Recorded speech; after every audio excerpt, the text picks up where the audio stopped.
All right, Chairman Parker, Vice Chair West, he's not here, and distinguished members of the committee.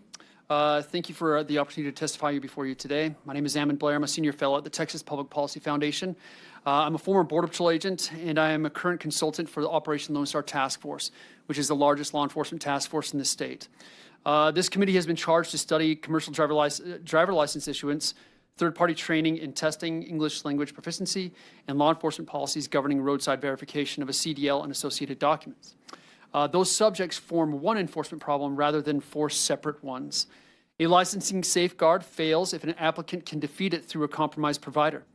A valid-looking credential fails as proof of qualification when the person presenting it did not lawfully earn it. A roadside inspection fails when the officer cannot determine whether the driver remains qualified, whether the carrier possesses the required operating authority, or whether the actual freight movement falls within that authority. An enforcement system built around fixed inspection locations also loses effectiveness when a truck leaves the interstate, moves onto a farm-to-market or county road, especially on the border, and encounters an officer who lacks the same specialized certification, statutory powers, information access, and communications capability available to Texas Department of Public Safety. The common issue is not a complete absence of government authority.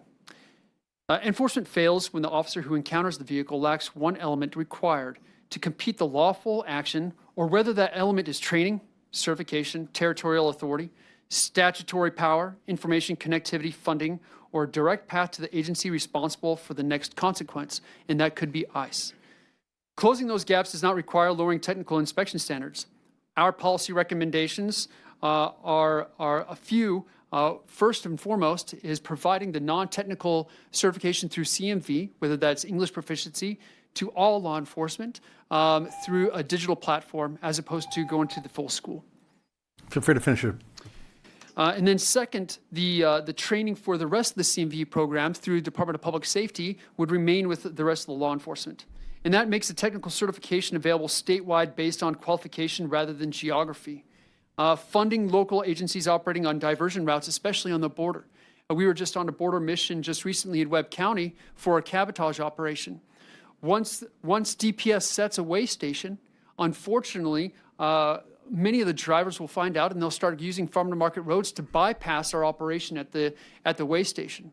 And so there's no ways or means, the local law enforcement officers, whether that's the sheriff's department or police department, does not have the same level of training or certification to identify the cards that you guys just asked the Major Villarreal to talk about.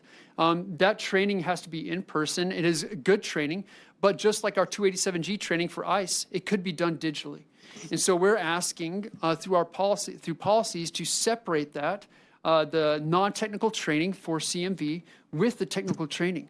And so now you have over 80,000 law enforcement officers that could get certified on this and maintain their areas of territory and maintain safety along those farm-to-market roads, especially on the border. Thank you very much.